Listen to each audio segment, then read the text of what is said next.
भाद्रपद शुक्ल अनंत चतुर्दशी व्रत कथा विधि। ओम अनंताय नमः।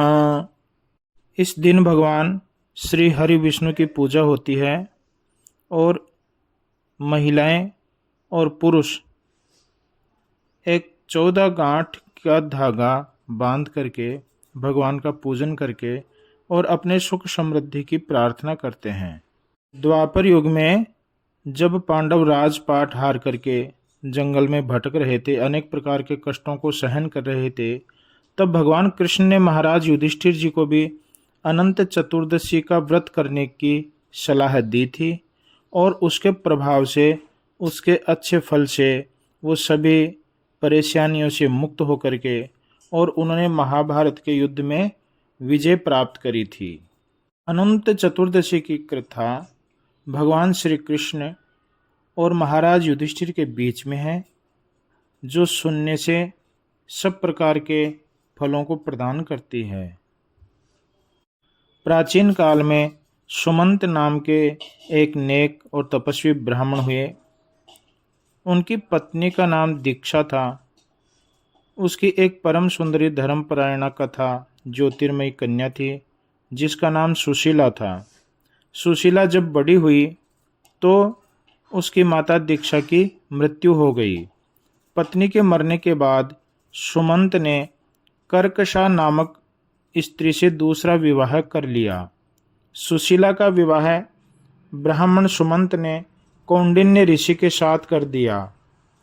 विदाई में वस्त्र इत्यादि देने की बात पर कर्कशा ने दामाद को कुछ ईंटें और पत्थरों के टुकड़े बांध करके दे दिए। कौंडिन्य ऋषि बहुत दुखी हुए और अपनी पत्नी को लेकर अपने आश्रम की ओर चल दिए, परंतु रास्ते में रात हो गई। वे नदी के तट पर संध्या करने लगे। सुशीला के पूछने पर उन्होंने विधि पूर्वक अनंत व्रत की महत्ता बताई। सुशीला ने वहीं उस व्रत का अनुष्ठान किया और 14 गांठों वाला डोरा हाथ में बांधकर ऋषि कौंडिन्य के पास आ गई। कौंडिन्य ने सुशीला से डोरे के बारे में पूछा तो उसने सारी बात बता दी। उन्होंने डोरे को तोड़कर अग्नि में डाल दिया। इससे भगवान अनंत अपमानित हो गए। परिणामतः ऋषि कौंडिन्य दुखी रहने लगे। सारी संपत्ति नष्ट हो गई। इस दरिद्रता का उन्होंने अपनी पत्नी से कारण पूछा तो सुशीला ने अनंत भगवान का डोरा जलाने की बात कही।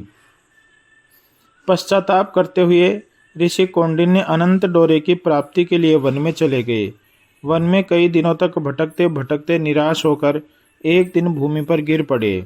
तब अनंत भगवान प्रकट होकर बोले, हे कौंडिन्य, तुमने मेरा तिरस्कार किया था, उसी से तुम्हें इतना कष्ट भोगना पड़ा। तुम दुखी हुए, अब तुमने पश्चाताप किया है, मैं तुमसे प्रसन्न हूँ। अब तुम घर जाकर विधि पूर्वक अनंत व्रत करो। 14 वर्ष पर्यंत व्रत करने से तुम्हारा दुख दूर हो जाएगा। तुम धन धान्य से संपन्न हो जाओगे। कौंडिन्य ने वैसा ही किया और उन्हें सारे क्लेशों से मुक्ति मिल गई। ओम मंगलम भगवान विष्णुर्मंगलम गरुड़ध्वज मंगलम पुंडरीकाक्ष मंगलाय तनो हरि। बोलिए श्री अनंत भगवान की जय।